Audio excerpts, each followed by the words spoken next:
Iran और Israel की जंग में अब कयामत का बटन दबने वाला है। मिडिल ईस्ट की जंग अब उस मुकाम पर पहुंच गई है जहां से पूरी दुनिया की तबाही का रास्ता शुरू होता है। ईरान ने अब तक की सबसे बड़ी और आखिरी धमकी दे दी है। ईरान ने कहा है कि अब सीधा हमला इसराइल के डिमोना न्यूक्लियर रिएक्टर पर होगा, यानी एक न्यूक्लियर धमाका हो सकता है अगर ईरान की मिसाइल की जद में वहां कुछ यूरेनियम वगैरह आ गया तो। ईरान के एक बड़े फौजी अफसर ने साफ साफ लफ्जों में कहा है कि अगर अमेरिका और इसराइल ने मिलकर रिजीम चेंज यानी तेहरान की हुकूमत को उखाड़ने की कोशिश की, साजिश की, तो ईरान अपनी मिसाइलों का रुख डिमोना के एटमी सेंटर की तरफ कर देगा और फिर भारी तबाही होगी। दोस्तों, आप समझ सकते हैं कि इसका मतलब क्या है। एक ऐसा धमाका और ऐसा रेडिएशन जो पूरे खित्ते, पूरे रीजन को शमशान बना सकता है। ये धमकी ऐसे वक्त में आई है जब अमेरिकी सदर डोनाल्ड ट्रंप का ऑपरेशन एपिक फ्यूरी ईरान के कमांड सेंटर्स को मटिया-मेट कर रहा है। ईरान भी जमकर तबाही मचा रहा है अमेरिकी अड्डों में।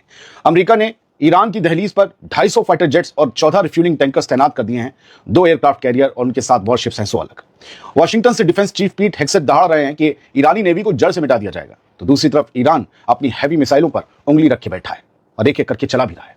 दोस्तों, वॉशिंगटन के कैपिटल हिल में इस वक्त मातम जैसा माहौल है। डेमोक्रेट्स पूछ रहे हैं कि ट्रंप के पास इस दलदल से निकलने का एग्जिट प्लान क्या है। 6 अमेरिकी फौजी पहले ही मारे जा चुके हैं और जंग अब बेकाबू होकर इराक के रेगिस्तान और सीरिया की सरहदों तक फैल गई है।